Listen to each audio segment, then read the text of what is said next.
Bueno, pues nos encontramos en entrevista exclusiva para el blog de Bolsas y Bolsillos con el secretario de Finanzas del Estado de Jalisco, Martín Mendoza. Martín, muchas gracias por la oportunidad de estar aquí con nosotros en este espacio de información para la gente del Estado. Quisiera comenzar la entrevista preguntándote, ¿cuál es el balance que desde el punto de vista como secretario de Finanzas nos pudieras decir que está concluyendo la administración en términos de las finanzas? Muchas gracias, Roberto, por la oportunidad de compartir con ustedes de cómo veo yo como secretario de Finanzas las finanzas del Estado. Decirles que veo finanzas sanas, que veo que vamos a entregar una administración transparente, con complicaciones como todo mundo, pero con una administración muy sana. ¿Y por qué digo muy sana y con qué puedo dejar el referente? Las calificadoras de riesgo, con toda esta problemática que se ve en otras entidades, en los municipios, todo este escándalo financiero que hemos visto, a nosotros nos han visto con mucha estabilidad, con buen manejo de la hacienda, y por ello nos han calificado con un A+ estable, lo cual significa que es un punto más de lo que teníamos el año anterior, o sea, nos califican mejor. Vemos que estamos entregando con toda transparencia, o entregaremos con toda transparencia, cuáles son las deudas, de qué se derivaron esas deudas, a qué plazos están, decirles a la gente que a mí me gusta mucho comparar, aunque sean odiosas las comparaciones. Pero, por ejemplo, nosotros debemos saldos de deuda de 15,000 millones, con un presupuesto de 80,000 millones. Estados como Coahuila tienen una deuda de 36,000 millones, o Quintana Roo, que tiene una deuda también muy elevada. Pues la mejor manera de decir que estamos bien es cuánto debo y cuánto es mi capacidad de pago. En el caso de nosotros, nuestra capacidad de pago nos permite decir que del total del presupuesto de un año, y voy a hablar del 2013, ¿cómo le vamos a dejar al gobierno entrante? Con un compromiso de deuda del orden del 4%, cuando la propia ley dice que puede estar hasta niveles de 10%, menos de la mitad de lo que la propia ley permite. Ese 4% creo que es muy manejable. Ese 4% solo va a ser para el año 2013. ¿Por qué? Porque de acuerdo a las tablas de amortización, a los años de gracia, en el año 2013 habrá que hacer algunos pagos. Ya no igual para el 2014, 2015 y años siguientes. Este 4% en el 2014 se va a convertir en un 2.6%. Y en el 2000.7 lo van a empezar a ver ustedes en las tablas de amortización, que cada año va a tender a bajar por lo menos un puntito. Ya va a depender de cómo maneje la hacienda, si se endeuda más o si reestructura algunos créditos, pero va a depender de ellos. Nosotros les vamos a dejar con toda transparencia cuáles son los perfiles de la deuda, una deuda totalmente manejable. En materia de personal, en puestos del gobierno, se dice mucho también en los medios de comunicación de que existe un incremento espectacular en la nómina del gobierno del Estado. ¿Qué nos puedes decir al respecto? Nosotros vamos a entregar la administración con una reducción real de plazas con respecto a cómo la recibimos.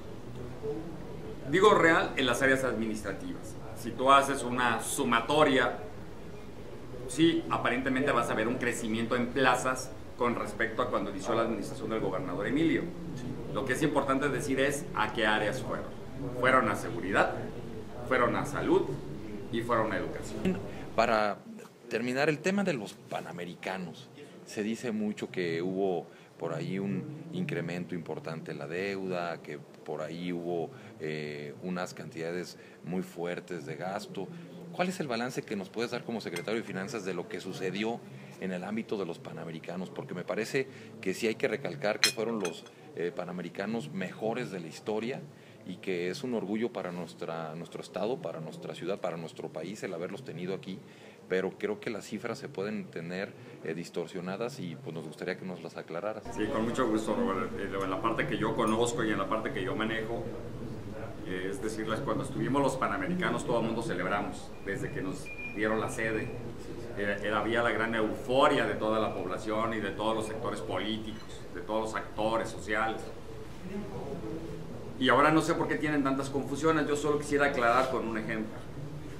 Los Panamericanos de Río de Janeiro tuvieron un costo, según datos que vemos en las páginas de información pública, entre 20 y 24 mil millones de pesos. Como que no se clarifica, pero vamos a dejarla fácil, vamos a dejarla en 20 mil millones de pesos, para hacerla la más sencilla.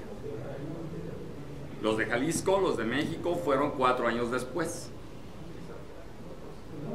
Regreso a los de Río de Janeiro, con 20 mil millones hicieron infraestructura por la mitad de la que hizo Jalisco.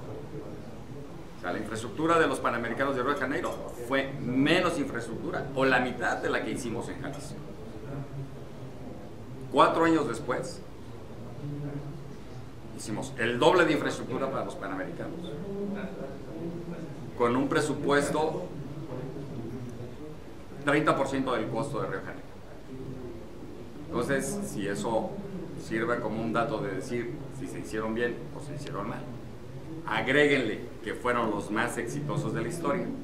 Agréguenle, por favor, que fue un activador económico del país.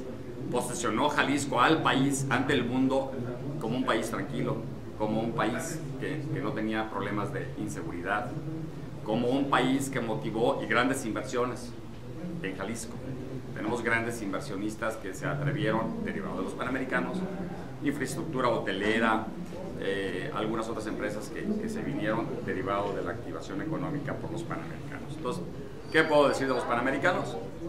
Costaron menos del 30% o el 30% de los que costaron Río de Janeiro 4 años después.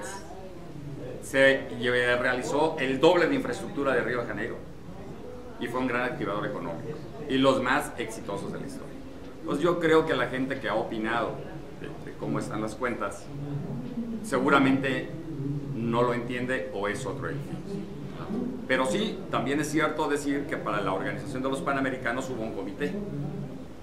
Hubo un comité que todos teníamos obligaciones, responsabilidades.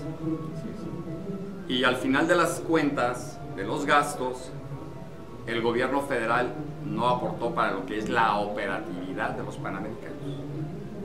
El ayuntamiento sí aportó cantidades, digamos, a la necesidad pequeñas, y el Estado se quedó con todo el gasto prácticamente de lo que fue la operatividad de los Panamericanos, cuando no era el organizador. El organizador era el comité. Finalmente, de esa deuda, desde el año 2006, que fue cuando se declaró sede en Jalisco, el Estado empezó a invertir en algunas cosas, compra de terrenos, pasándole dinero al CODE para empezar a adecuar instalaciones, a preparar a los atletas incluso, y empezar a hacer movimientos que iba a implicar los Panamericanos. ¿Cómo es natural con un evento tan natural? Digo, un evento interno. En el tema de Panamericanos, que es muy parecido, muy cercano a unas Olimpiadas, no hubo nada especial, ni un ingreso adicional especial para ese fin. Aún así, el Estado logró pagar en este periodo de tiempo 3 mil millones de pesos. Ya liquidó 3 mil millones de pesos a proveedores, contratistas, medios de comunicación, a todo mundo.